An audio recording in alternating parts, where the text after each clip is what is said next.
we have a two-step equation and we're going to solve it. Let's look at it. 23 equals 3x minus 7. When you're asked to solve an equation, that means it's like a puzzle. You're going to usually use algebra to get the variable by itself so that you can answer the question what x is. And the idea behind algebra, of course, is that if we could get rid of the 7 and the 3, we could figure out what that x has to be. So with algebra, you're always undoing the equation to uncover the value of the variable. We're going to start with the negative 7 over here, the minus 7. It means the same thing, by the way. And the reason is you always want to get rid of any number that's adding or subtracting before you get rid of the number that's multiplying or dividing.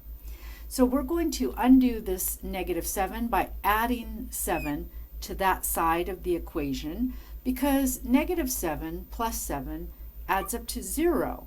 So it's a way to sort of eliminate this number.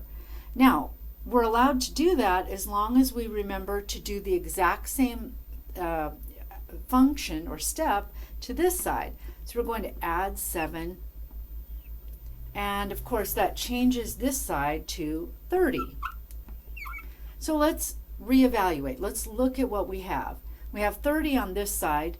This is the middle, by the way, this side of the equation. Let's rewrite it. I'm going to bring this down and bring down the 3x. So at this point, it's almost like we have a whole nother equation to consider. I'm just going to rewrite it for you.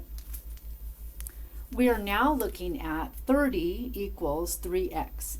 Now, a lot of people can look at this and they know the answer. They know what x has to be in order for this to be a true statement. But let's pretend like it's not so easy to do, because sometimes, and usually, you get equations where the answer is not obvious. So that's what algebra is for. It will bring you to the answer even when they're complicated or they're fractions or decimals or what have you. So let's pretend like we don't know what the answer is, and again say, well, what can I do to get x by itself? Well, right now it's multiplying a 3. If I were to somehow divide by 3, that would allow me to reduce this. 3 divided by 3 is 1. So again, similar to up here, you can cancel out that 3. It's now a 1. 1 times x is x. So you've gotten to the goal of getting x by itself. But again, if you do this step to the right-hand side, you must do it to the left-hand side as well. 30 divided by 3, that's what a fraction means.